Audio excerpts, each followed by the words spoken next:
Kita hanya hidup satu kali, tetapi jika kita melakukannya dengan benar, sekali saja sudah lebih dari cukup. Karena kebahagiaan adalah kunci kesuksesan, bukan sebaliknya. Sama halnya dalam mempunyai sebuah PC sob. Punya satu PC aja udah cukup kok kalau kamu paham dengan apa yang bisa dilakukan PC tersebut. Ibarat satu untuk selamanya, itu PC benar-benar bisa bermanfaat banget. Contohnya, PC satu ini sob, kepunyaan subscriber Tomatek asal Bogor. Satu kota kita, hehehe. Yang katanya emang buat kerjaan aja sih, soalnya laptopnya beliau itu udah mulai gak kuat alias lemot. Ya jadilah rakit PC ini buat kebutuhan hariannya. Apa aja komponen yang dipakai? Yuk kita kepoin sob, PC yang harganya hampir 18 jutaan ini. Wow, amazing. Kita mulai dari yang amazing dulu lah ya. Adalah casing dari Mechanic Master C28 ini sob.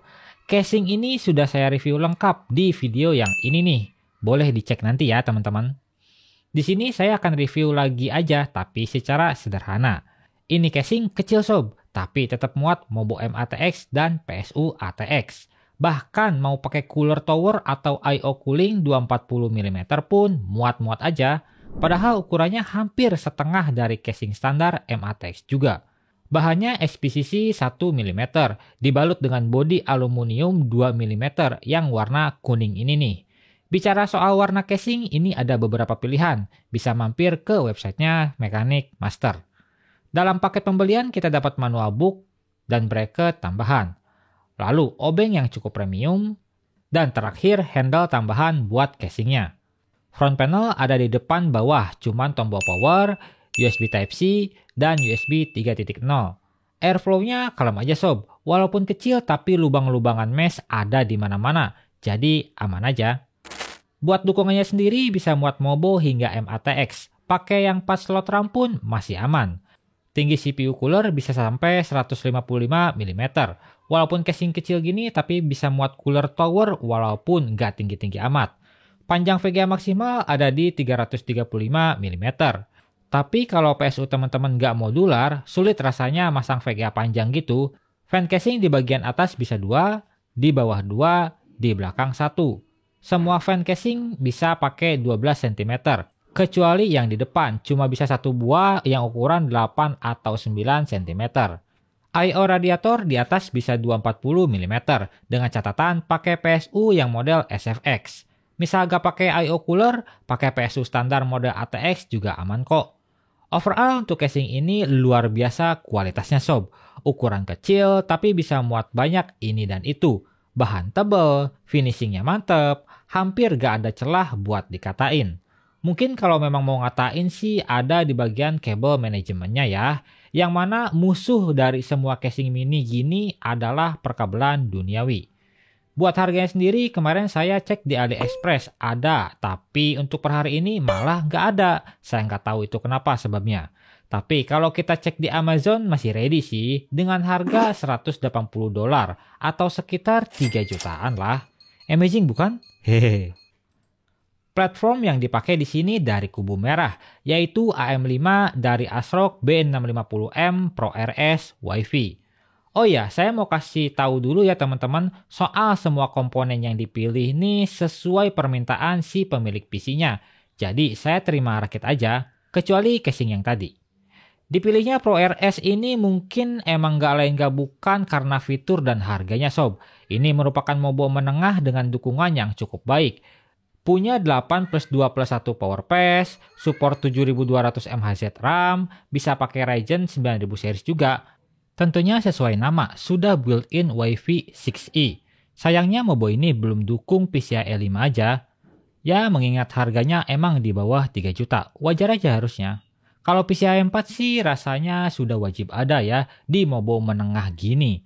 Untuk desainnya sendiri selera aja, bakal cocok juga dipakein di tema PC warna putih. Nah, harganya sendiri ini ada di sekitar 2,7 jutaan sob. BTW, Mobo juga bisa jadi investasi jangka panjang ya. Pemilihan Mobo ini sih menurut saya udah pas aja dari segi budget dan juga fiturnya. Prosesor yang digunakan di sini adalah Ryzen 7 8700F. Kenapa pakai prosesor ini? Jadi awal cerita si pemilik PC pengen pakai Ryzen 5 7600. Hari demi hari mencari. Tanya toko sana, tanya toko sini, stoknya pada kosong alias jualan gambar doang. Gak lama lihat-lihat lagi ternyata harganya naik dari yang awalnya cuma 2,5 jutaan, sekarang jadi 2,8 jutaan. Parah banget emang. Tapi mau apa dikata, solusi harus dicari dan ketemulah si 8700F ini. Banyak juga ya yang nanyain soal performa 7500F versus 8700F ini. Karena ada di rentan harga yang mirip-mirip. Kalau secara performa sebenarnya mirip-mirip juga sob, apalagi soal gaming. Tapi kalau soal multitasking, jelas 8700F akan lebih unggul karena dengan jumlah core dan thread yang lebih banyak. Tapi bukan berarti 7500F akan kalah telak.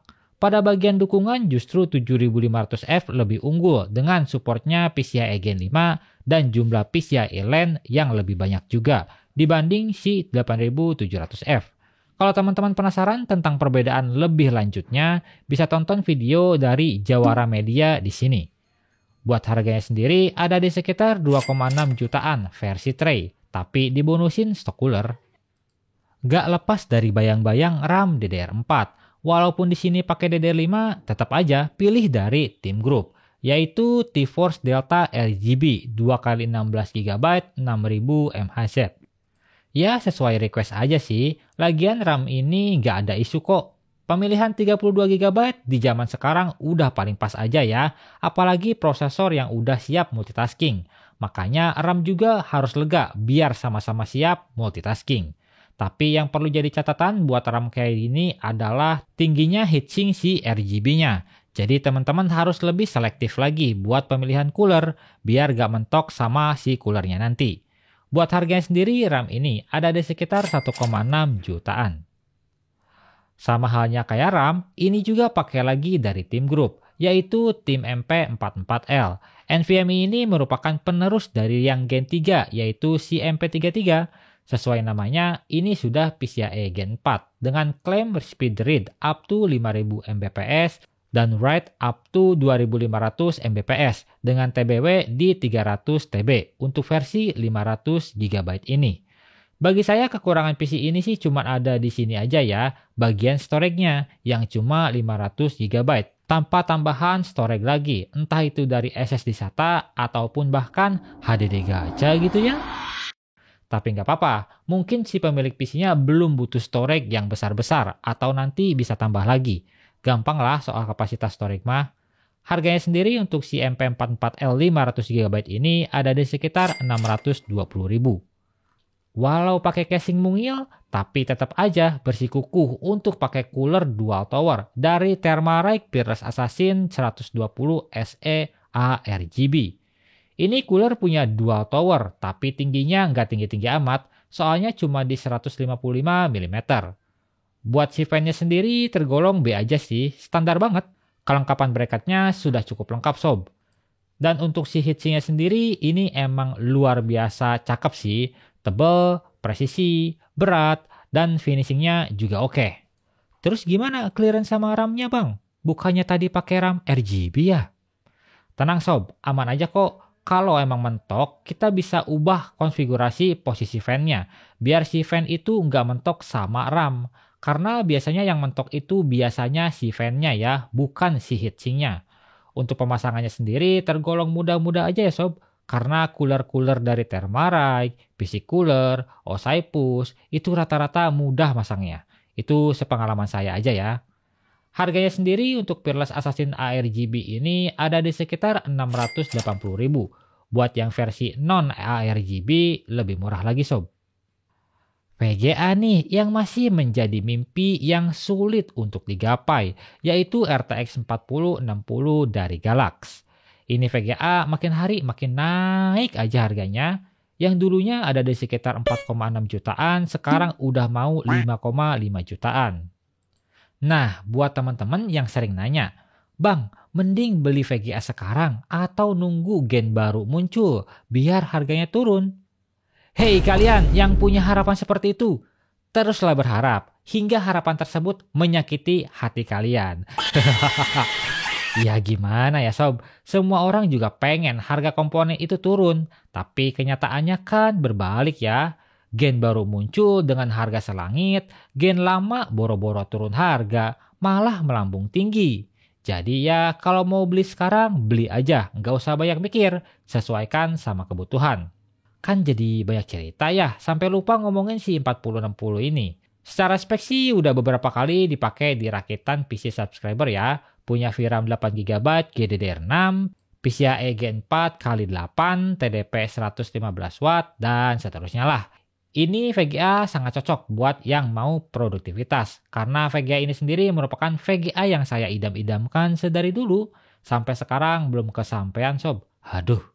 Buat harganya sendiri ada di sekitar 5,4 jutaan versi Galaxy ini. Sebuah PSU yang cukup berlebihun dari PC Cooler GI K700 80 plus Gold full modular. Ini PSU kapasitasnya 700 watt bejir.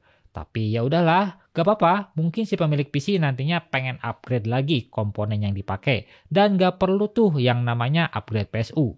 Sebenarnya PSU 550 watt udah cukup sob untuk sekelas Ryzen 7 8700F dan RTX 4060. Tapi PSU juga adalah sebuah barang yang bisa kita investasikan untuk jangka panjang. Kayaknya jarang juga ya ada yang pakai PC Cooler GIK ini. Padahal secara kualitas PSU ini udah standar-standar aja loh. Bahkan harganya itu yang sangat kompetitif. Ada di 1 juta pas. Punya sertifikasi Gold resmi, full modular, full range, proteksinya lengkap, dan garansinya 7 tahun. Terakhir buat fan casing ini pakai yang standar aja deh ya, yang murah meriah asal menyala ARGB. Dari OSI Push Beta F12 ARGB pakai 4 buah ya, 2 sebagai intake dan 2 sebagai exhaust. Soalnya cari fan ARGB yang lebih dari standar itu udah lumayan cukup menguras kantong sob. Jadi pakai OSI Push Beta ini aja lah yang punya harga di sekitar 39 ribuan. Oke, setelah semua komponen disebutkan, saatnya kita hitung harganya. Apa iya PC ini mahal? Bagi saya, yap, betul mahal. Karena ada di sekitar 17,7 jutaan sob, hampir 18 juta. Tapi saya yakin bakal ada yang langsung ngoceh. Wah, casingnya itu kemahalan bang. Harusnya bisa pakai ini atau itu atau kardus Indomie aja. Ya udahlah ya, kan casing mah masalah selera. Lagian kalau gak suka bisa diganti kok. Beberapa opsi downgrade versi saya bisa nurunin RAM pakai yang non ARGB. Cooler pakai yang 400 ribuan aja. Terus PSU bisa pakai yang bronze juga yang 550 watt. Udah cukup. Dan tentunya pakai casing yang 400 ribuan juga. Paling pas lah itu. Ya kalau di total-total mungkin ada di sekitar 14 jutaan ya. Tapi saran saya PSU tetap jangan diganti sih ya. Usahakan minimal yang 80 plus gold resmi. Mahal itu relatif ya sob. Jadi sesuaikan aja dengan isi dompetmu dan tentunya selera kamu. Yuk kita rakit aja PC ini.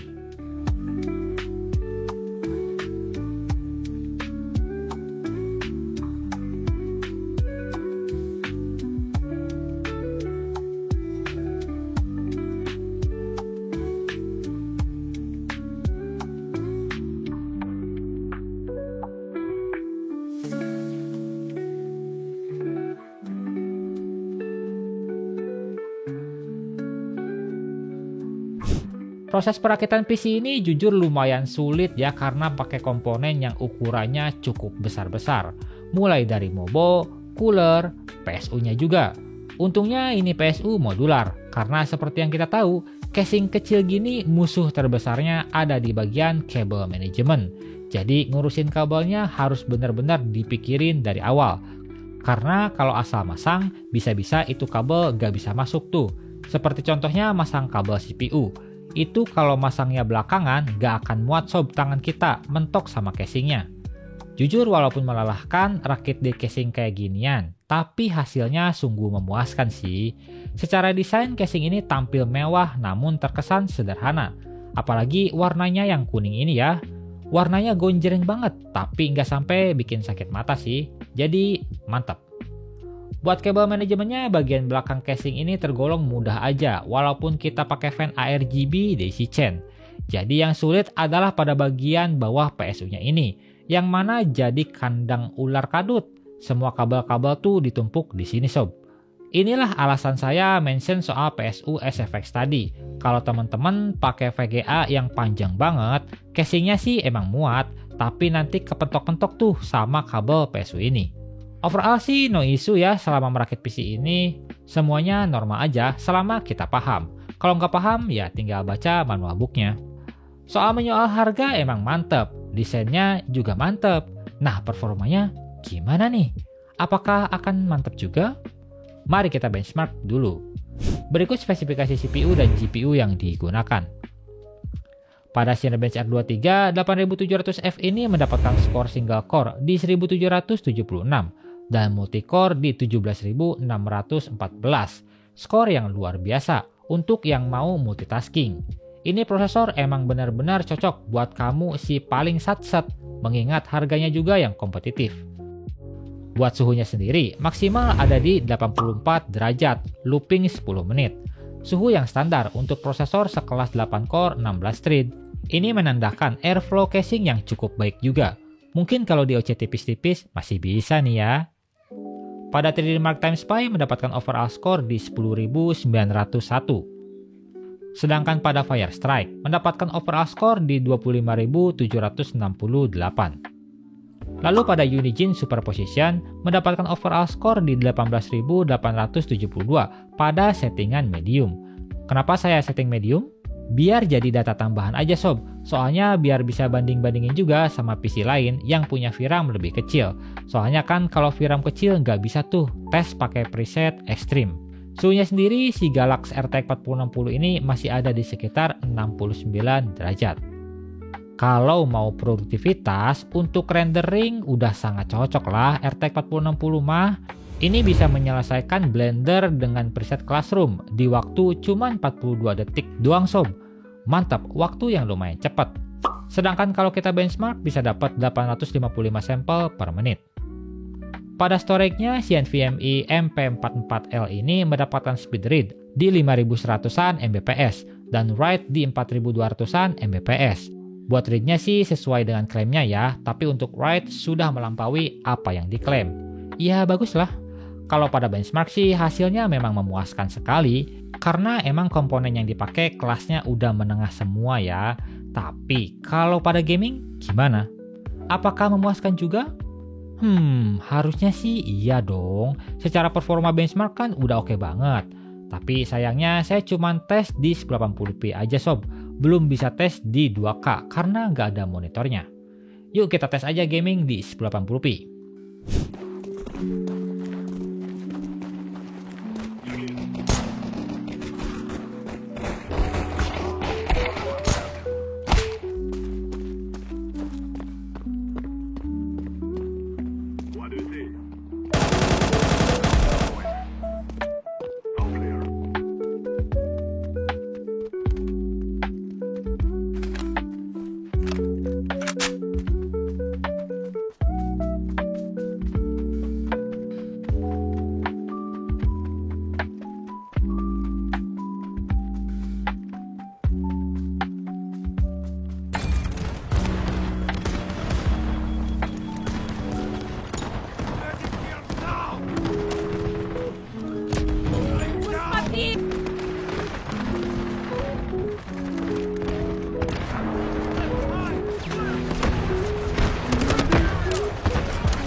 Need to shut down those radar stations.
Gimana sob? Buat overall performanya?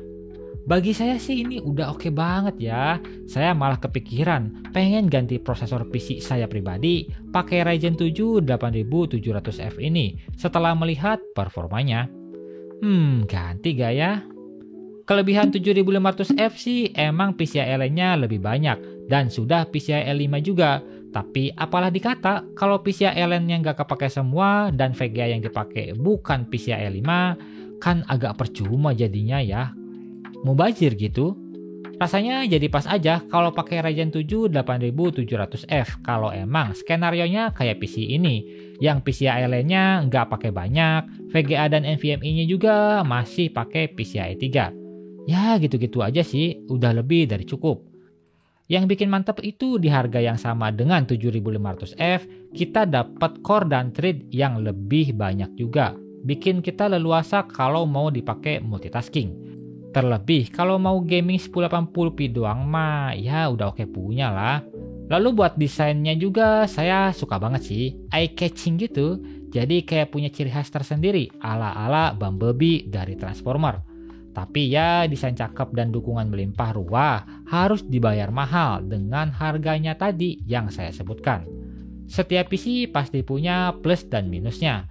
Tapi apapun PC kamu dan berapapun harganya, yang terpenting adalah PC kamu itu harus bermanfaat.